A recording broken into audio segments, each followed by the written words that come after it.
जब भारत के प्रधानमंत्री इजराइल की यात्रा पर हैं और कनाडा के प्रधानमंत्री भारत आने वाले हैं। जस्टिन ट्रूडो ने भारत कनाडा के रिश्तों को जिस तरह बर्बाद किया था, उसके बाद आज यह सत्र कि कनाडा के प्रधानमंत्री भारत आ रहे हैं, अपने आप में एक बड़ी सुर्खी है। हाल ही में इमानुएल मैक्रोन की भारत यात्रा हो या फिर लूला की यात्रा भारत की हो या फिर उर्सुला वॉन डेन की यात्रा भारत की हो, कुल मिलाकर भारत ही भारत दुनिया के बीच में चर्चा का विषय बना हुआ है।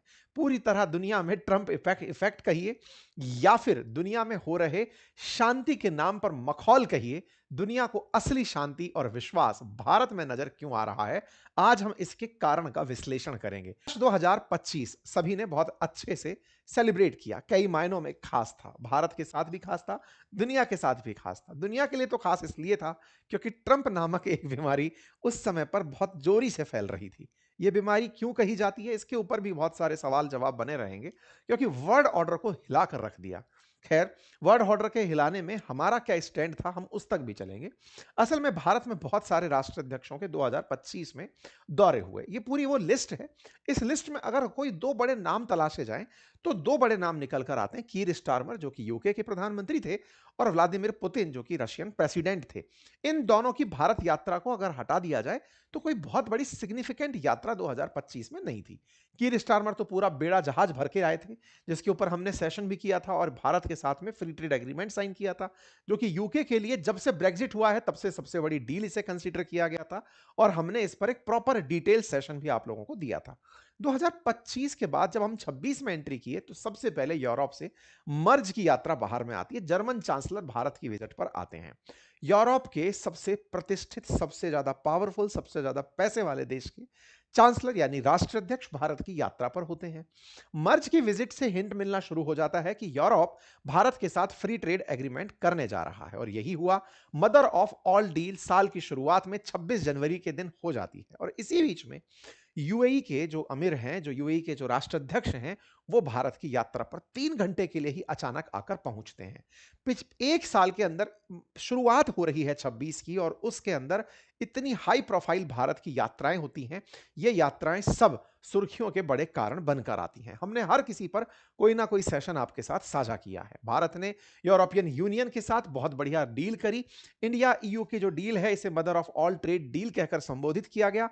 भारत ने अमेरिका को बढ़िया से काउंटर कर दिया।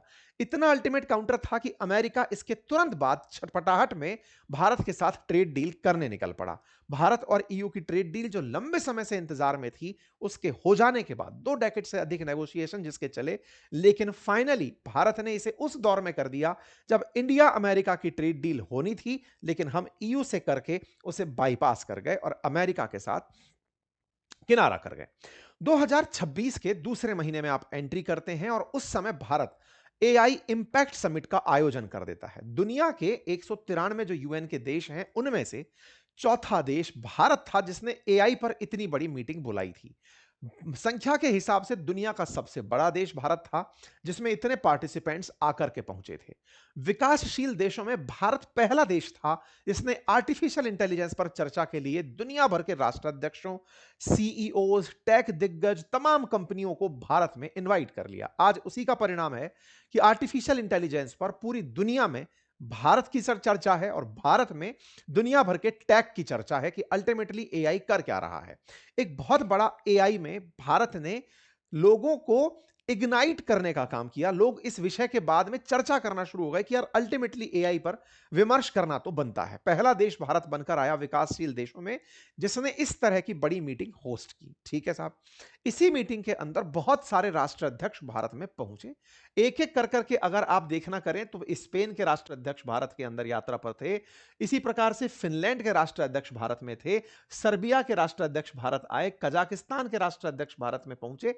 तमाम दुनिया भर के जो राष्ट्राध्यक्ष हैं वो भारत की यात्रा पर थे। इन तमाम के साथ भारत के प्रधानमंत्री की तस्वीर, भूटान, श्रीलंका, है ना, ये तमाम Swiss federal confederation, Abu Dhabi, तमाम नेता भारत की यात्रा पर आए और भारत के इस ग्लोबल इवेंट में शरीक हुए कि इंडिया कुछ तो कर रहा है दुनिया को बताने के लिए कि एआई का इंपैक्ट क्या है। ग्लोबली भारत ने अपनी प्रेजेंस दुनिया को बताई। इसमें बहुत पावरफुल राष्ट्राध्यक्षों में फ्रांसीसी राष्ट्रपति का नाम लिया जाना जरूरी होगा क्योंकि उनकी यात्रा भारत के लिए बहुत मायने रखती है।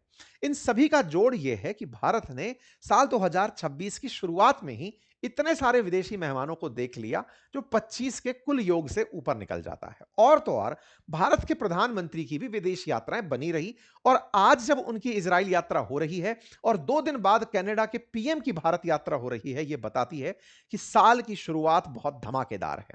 कनाडा के पीएम भारत की यात्रा पर हैं। अगर आप मेजरली इस सब चीज को देखें तो दो बड़े पॉइंट कंक्लूड कर पाएंगे, या तो यूरोपियंस लीडर भर-भर के भारत में आ रहे हैं, या रूस के जो सहयोगी हैं, जो रूस के साथ कभी हुआ करते थे, वो भारत की यात्रा पर आ रहे हैं। ऐसे में भारत दोनों धड़ों के लिए कैसे कीमती बन गया, ये अपने आप में समझने वाला सवाल है। कनाडा जो कि पिछली बार जब ट्रूडो का शासन था, उधर बाइडेन थे, तब भारत को ग्लोबली उसने इंसल्ट कराने के तमाम प्रयास किए। खालिस्तानियों को बचाने का ट्रूडो का जो प्रयास था, वो असल में खुद के ईगो के लिए था। जब से ट्रूडो गए हैं, भारत कनाडा के बीच की जैसे रार ही समाप्त हो गई हो, विमर्श ही खत्म हो गया हो। लेकिन अब कारनी जब भारत यात्रा पर आ रहे हैं ट्रूडो के बाद, तो निश्चित ही भारत और कनाडा के संबंध सुधरेंगे, इसकी सारी उम्मीदें अब की जा रही हैं। और यह बड़ी बात है कि कनाडा के प्रधानमंत्री के भारत आने से पहले ही जो तहव्वुर राणा नाम का जो आतंकी था, उसकी कनाडा ने सिटीजनशिप रिवोक कर दी है, ताकि भारत को लगे कि वो आतंक के खिलाफ भारत के साथ खड़ा है।